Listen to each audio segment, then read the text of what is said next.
യേശുവെ നന്ദി, യേശുവെ സ്തുതി. പ്രിയ മാതാപിതാക്കളെ, സഹോദരി സഹോദരന്മാരെ, ഇന്ന് നമ്മൾ കേൾക്കുന്ന വചനഭാഗം ഉൽപ്പത്തി പുസ്തകം അധ്യായം 12. അബ്രാമിനെ വിളിക്കുന്നു. കർത്താവ് അബ്രാമിനോട് അരുളിച്ചെയ്തു, നിന്റെ ദേശത്തെയും ബന്ധുക്കളെയും പിതൃഭവനത്തെയും വിട്ട് ഞാൻ കാണിച്ചു തരുന്ന നാട്ടിലേക്ക് പോവുക.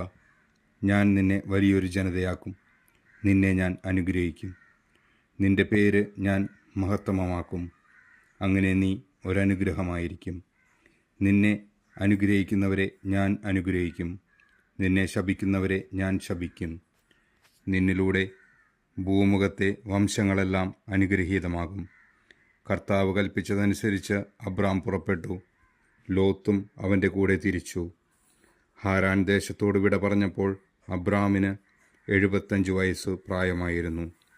അബ്രാം ഭാര്യ സാറായിയെയും സഹോദരപുത്രൻ ലോത്തിനെയും കൂടെ കൊണ്ടുപോയി. ഹാരാനിൽ തങ്ങൾ നേടിയ സമ്പത്തും ആളുകളുമായി അവർ കാനാൻ ദേശത്തേക്ക് പുറപ്പെട്ട് അവിടെ എത്തിച്ചേർന്നു. അബ്രാം ആ ദേശത്തിലൂടെ സഞ്ചരിച്ച് ഷെക്കേമിൽ മോറയുടെ ഓക്കുമരം വരെ എത്തി. അക്കാലത്ത് കാനാൻകാർ അവിടെ പാർത്തിരുന്നു. കർത്താവ് അബ്രാമിന് പ്രത്യക്ഷപ്പെട്ട് അരുളിച്ചെയ്തു, ഈ നാട് നിന്റെ സന്തതികൾക്ക് ഞാൻ കൊടുക്കും. തനിക്ക് പ്രത്യക്ഷപ്പെട്ട കർത്താവിന് അബ്രാം അവിടെ ഒരു ബലിപീഠം പണിതു.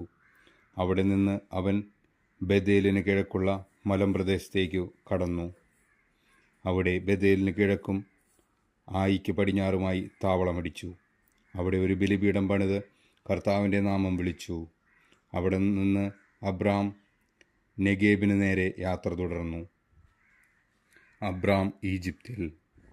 അവിടെ ഒരു ക്ഷാമമുണ്ടായി.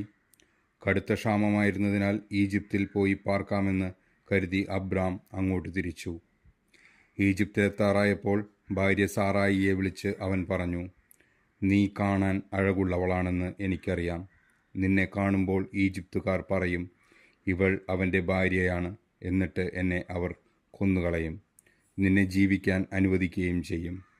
നീ മൂലം എനിക്ക് ആപത്തുണ്ടാകാതിരിക്കാൻ നിന്നെ പ്രതി അവർ എൻ്റെ ജീവൻ രക്ഷിക്കാൻ വേണ്ടി നീ എൻ്റെ സഹോദരിയാണെന്ന് പറയണം. അവർ ഈജിപ്തിലെത്തി. അവൾ കാണാൻ വളരെ അഴകുള്ളവളാണെന്ന് ഈജിപ്തുകാർക്ക് മനസ്സിലായി. അവളെ കണ്ടപ്പോൾ ഫറവോയുടെ സേവകന്മാർ അവളെപ്പറ്റി ഫറവോയോട് പുകഴ്ത്തി പറഞ്ഞു. അവൾ ഫറവോയോട് കൊട്ടാരത്തിലേക്ക് ആനയിക്കപ്പെട്ടു.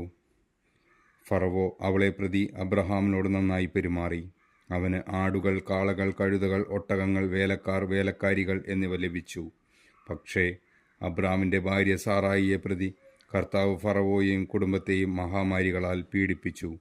തന്മൂലം ഫറവോ അബ്രാമിനെ വിളിച്ചു പറഞ്ഞു, നീ ഈ ചെയ്തതെന്താണ്? അവൾ നിന്റെ ഭാര്യയാണെന്ന് എന്നോട് പറയാതിരുന്നത് എന്തുകൊണ്ട്? അവൾ സഹോദരിയാണ് എന്ന് നീ പറഞ്ഞത് എന്തിന്? അതുകൊണ്ടല്ലേ ഞാൻ അവളെ ഭാര്യയായി സ്വീകരിച്ചത്. ഇതാ നിന്റെ ഭാര്യ, അവളെയും കൊണ്ട് സ്ഥലം വിടുക. ഫറവോ തൻ്റെ ആൾക്കാർക്ക് അബ്രാമിനെക്കുറിച്ച് കൽപ്പന കൊടുത്തു. അവർ അവനെയും ഭാര്യയെയും അവൻ്റെ വസ്തുവകകളോടും കൂടെ യാത്രയാക്കി. നമ്മുടെ കർത്താവായ ദൈവത്തിന് സ്തുതി. ഈ തിരുവചനം നമ്മുടെ ജീവിതത്തിൽ സന്തോഷവും സമാധാനവും ഐശ്വര്യവും കൊണ്ടുവരട്ടെ. ആമേൻ.